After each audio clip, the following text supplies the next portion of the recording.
The GPO Witness History Visitor Centre in Dublin is staging the first permanent exhibition on the Irish flag, to commemorate the 170th anniversary of the tricolour.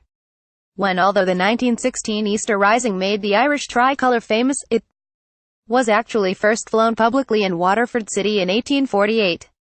On March 7 of that year, Thomas Francis Meagher, a leader of the Young Irelanders, flew the flag from the Wolfetown Confederate Club at 33 The Mall, Waterford City.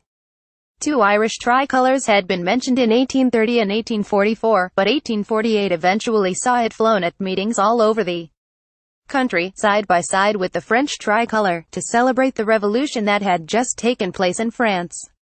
Ireland at the time was deeply divided between Catholic and Protestant, and suffering hugely from the effects of the Great Famine, which killed 1 million Irish people and caused another million to emigrate. For Thomas Meagher, the man who first flew the flag publicly, wanted a new Ireland, where Irish Catholics and Protestants joined forces for independence. In February 1848, he made a famous speech. He said, "What strength have I to beat my way towards that bold headland, upon which I have sworn to plant the flag I have rescued from the wreck?" 5 Meagher and the Young Irelanders were inspired by 1848 revolutions in Paris, Berlin, Vienna, Rome, Prague and Budapest, which overthrew kings and emperors from their thrones, and established democratic republics. These revolutions had inspired the Young Irelanders to overthrow British rule in Ireland, peacefully if possible. In April 1848, Meagher, William Smith O'Brien and Richard O'Gorman went to Paris to congratulate the French on overthrowing King Louis Philippe. While they were there, a group of French women wove an Irish tricolour made from the finest French silk and presented it to Meagher. Back in Dublin, on April 15, 1848, Meagher presented this silk flag to the citizens of Ireland, and said, "The white in the centre signifies a lasting truce between the orange and the green." 7 Meagher was later convicted for leading the Young Irelanders' 1848 rebellion. Just before his trial, he told a huge crowd at Slievenamon in Cote Tipperary that future generations would one day see the tricolour flag proudly flown across Ireland.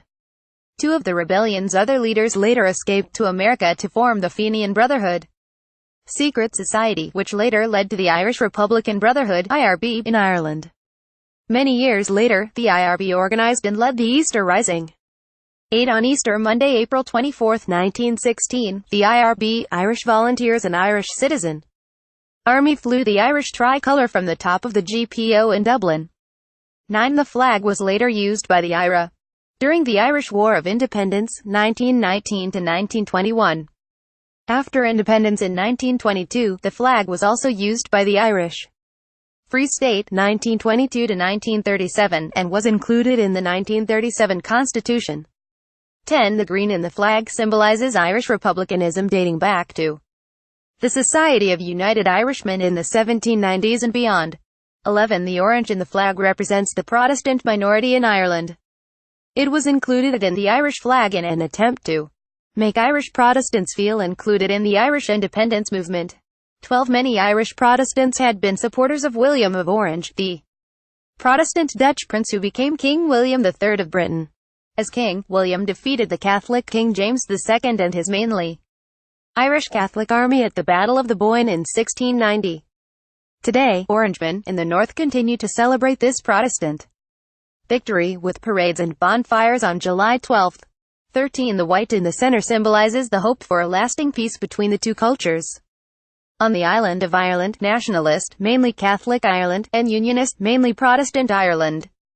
The flag as a whole is therefore meant to symbolize inclusion and a hope for reconciliation of the various religions on the island of Ireland, which is expressed in Article 2 of the Irish Constitution as the entitlement of every person born in Ireland to be part of the independent Irish nation, regardless of ethnic origin, religion or political conviction. 14 Sometimes you might see flags that have gold on them instead of orange. The Irish government says this should be actively discouraged to foster peace and unity. They don't want Protestants to feel left out. The government therefore wants flags with gold on them to be replaced by those with orange. 15 There are special rules for using the national flag. The main rule is that no other flag or pennant should be flown above it. Care must also be taken not to let the flag touch the ground or become entangled with trees. The rules also say that the national flag should also never be defaced by placing slogans logos, lettering or pictures of any kind on it, for example at sporting events.